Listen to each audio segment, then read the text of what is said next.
Mungkin kita pernah rame sama orang, pernah clash, pernah sakit hati, pernah baper. Apalagi kadang orangnya itu orang dekat kita, keluarga, pasangan, orang tua, mertua, adik kakak, sahabat, yang pasti rasanya gak nyaman. Kita tuh gak pengen lama-lama diam-diaman, pasti kayak gitu. Cuman kok gak ada kekuatan ya untuk bisa memulai bicara duluan, mungkin nyapa duluan, atau senyum duluan, atau say hi duluan, ngejapri duluan. Kok gak ada kekuatan kayak gitu?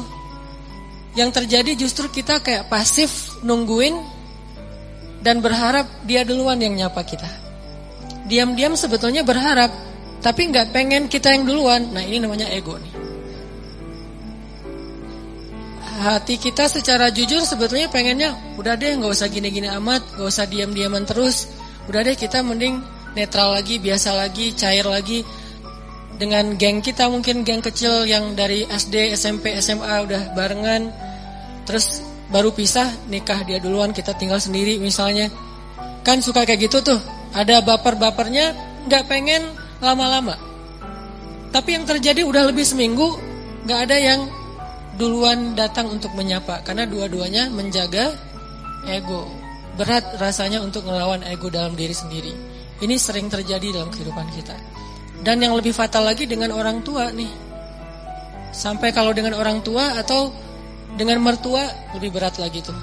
Kadang dengan pasangan aja bisa kayak gitu. Kita berharap udahlah cair lagi, ngobrol lagi kayak kemarin, tapi ada rasa berat pengen yang duluan.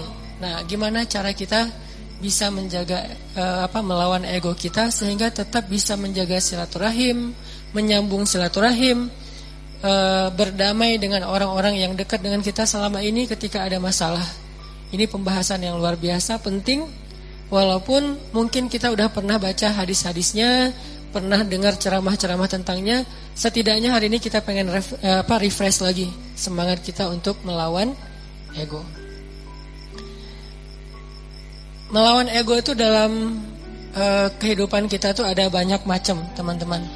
Pertama, melawan ego ketika kita harus mengakui kesalahan kita.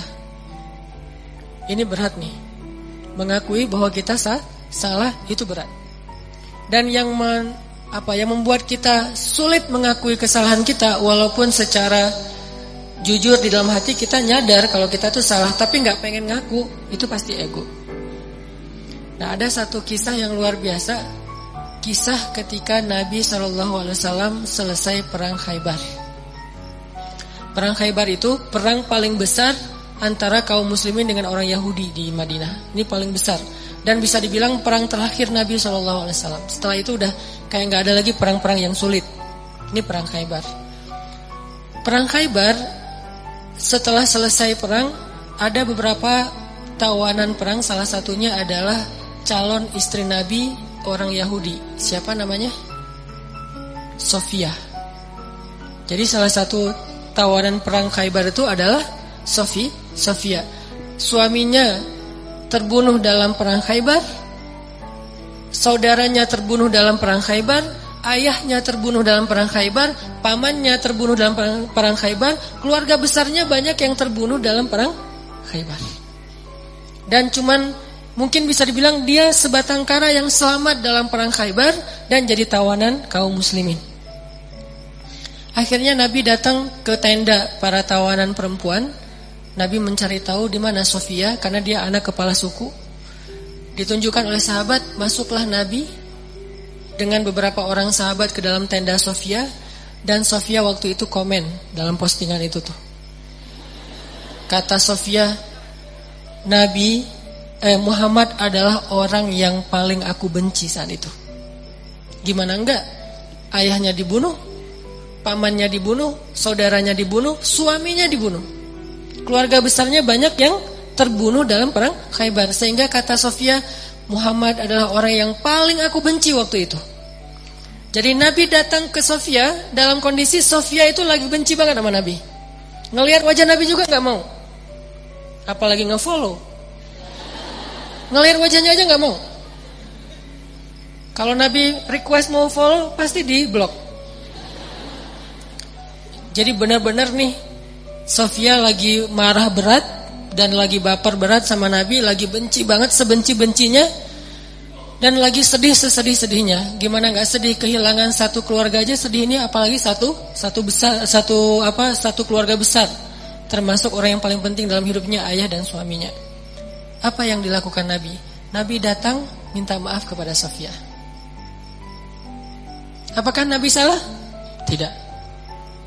Apakah Nabi zalim kepada keluarga Sofia? Tidak sama sekali. Tapi Nabi tidak punya ego di dalam dirinya. Beliau datang meminta maaf kepada Sofia.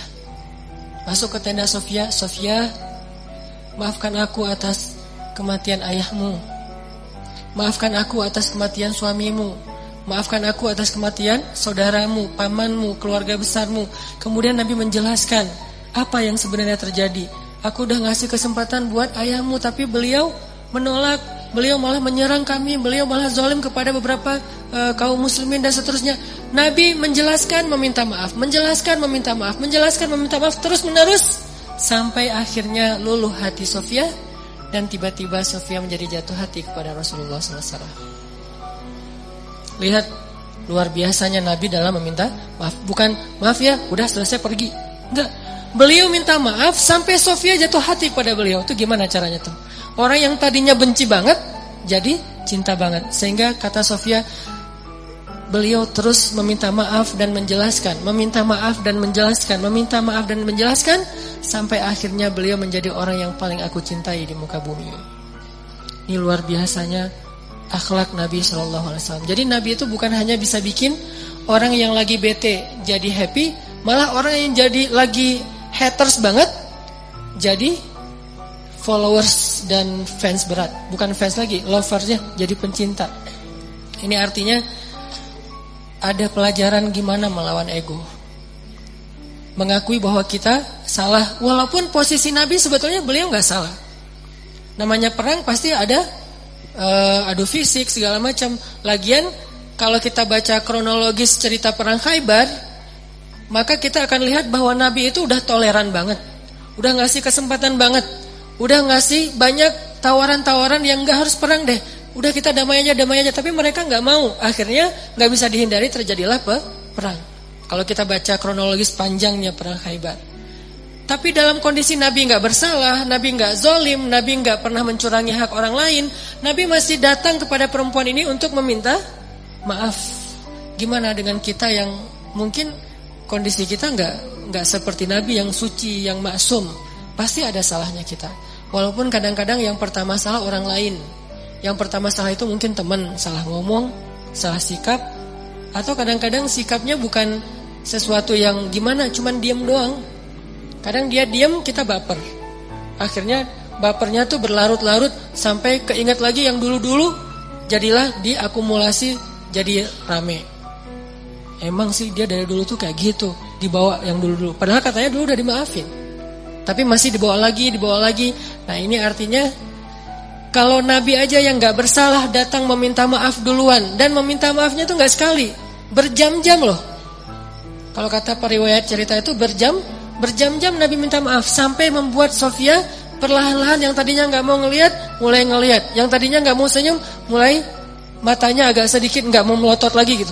Terus lama-lama Sofia mulai antusias, lama-lama Sofia tersenyum, dan kemudian Sofia malah luluh hatinya, bahkan jatuh hati kepada Nabi. Bukan karena Nabi keren, kece, bukan, karena akhlaknya yang luar biasa. Baru Sofia mengakui kepada Nabi, mengatakan, beberapa malam yang lalu saya mimpi. Baru Sofia jujur, mimpi apa? Saya mimpi, dalam mimpi itu rembulan jatuh ke dalam pangkuan saya. Rembulan purnama banget jatuh ke dalam pangkuan Sofia. Lalu saya ceritakan mimpi ini kepada suami saya dipukul sama suami saya, ditampar sama suaminya. Kenapa?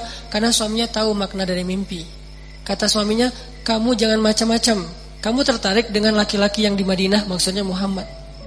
Padahal Sofia gak pernah tahu tentang Muhammad, tapi Allah ilhamkan lewat mimpi bahwa kelak Sofia itu akan menjadi salah satu yang mendampingi hidup Nabi Muhammad SAW. Baru Sofia ngomong, kalau saya mimpi rembulan jatuh ke dalam pangkuan saya, tapi saya masih gak percaya, mana mungkin pembunuh suami saya yang akan jadi suami saya. Pembunuh ayah saya bakalan mendampingi hidup saya. Tapi ketika melihat akhlak Nabi, semuanya berubah. Dialah yang paling layak untuk saya. Ini melawan ego dengan cara meminta maaf. Dan itu gak gampang. Tapi walaupun itu gak gampang, justru karena dia sulit, balasan di sisi Allahnya luar biasa. Sehingga ada kaidah dalam fikih, al-jaza min jinsil amal, al-jaza ala qadril masyaqqah. Balasan itu tergantung sulitnya beramal. Balasan itu tergantung sulitnya beramal. Makin sulit dalam beramal, makin besar balasan di sisi Allah Subhanahu wa taala. Jadi kalau kita ngerasa meminta maaf, mengakui kesalahan itu adalah hal yang berat, yang sulit, berarti itu ibadah yang luar biasa pahalanya. Lebih gampang mana coba saya tanya? Meminta maaf atas kesalahan kita dengan sholat sunnah qobliyah 2 rakaat. Lebih gampang sholat sunnah. Bahkan terkadang lebih gampang tahajud daripada minta maaf. Kadang-kadang lebih gampang melaksanakan tahajud. Ada orang tahajudnya rajin tapi gak pernah mau ngaku kalau dia salah. Kan berarti lebih sulit meminta maaf ya.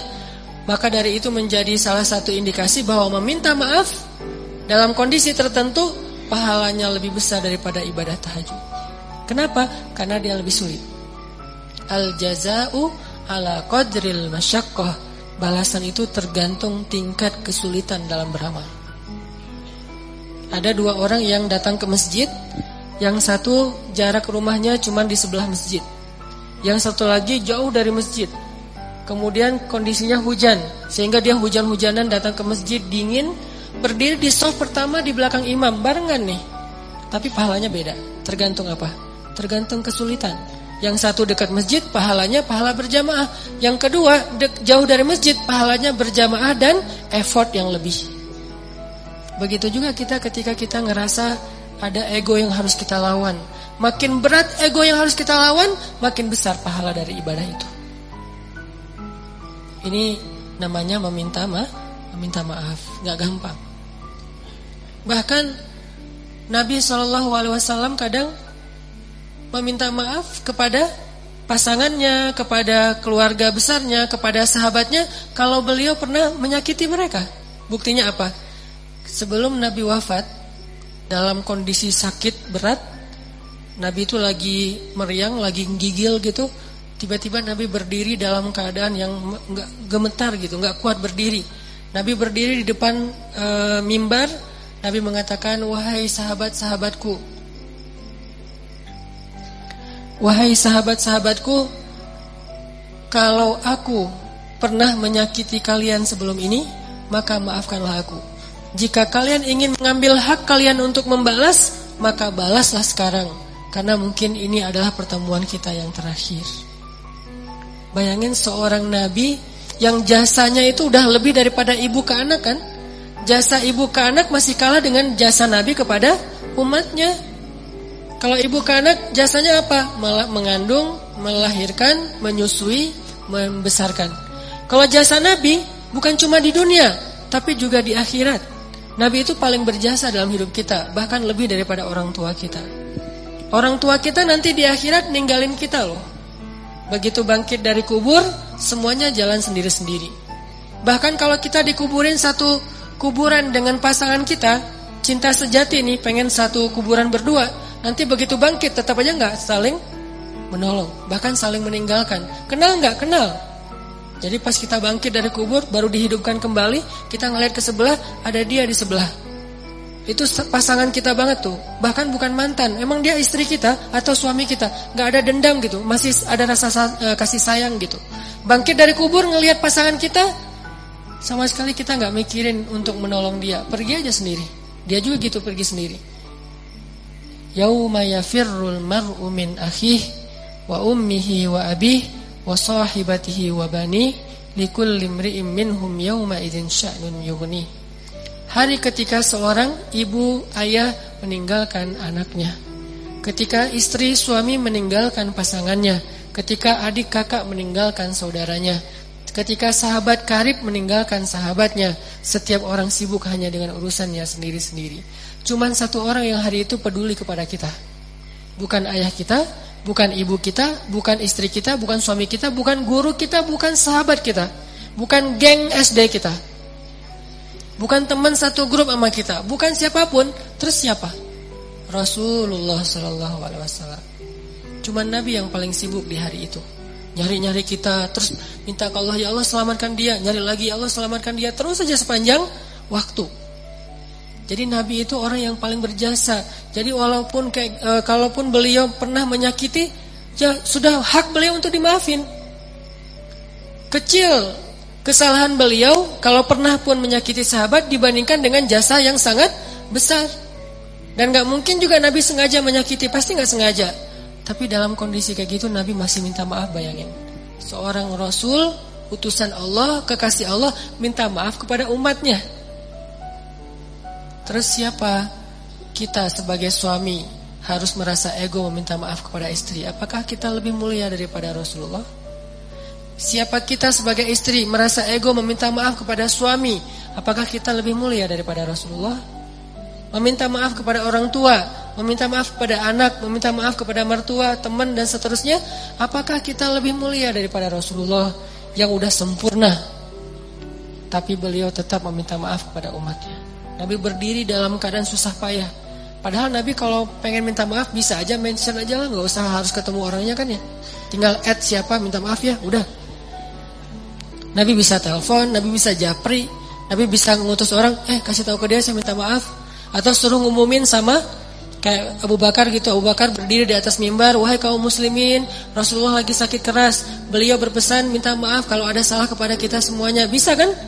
Tapi saking seriusnya Nabi minta maaf, beliau dalam keadaan sangat lemah dan itu sakit yang membuat beliau wafat loh. Berarti sakit keras banget nih.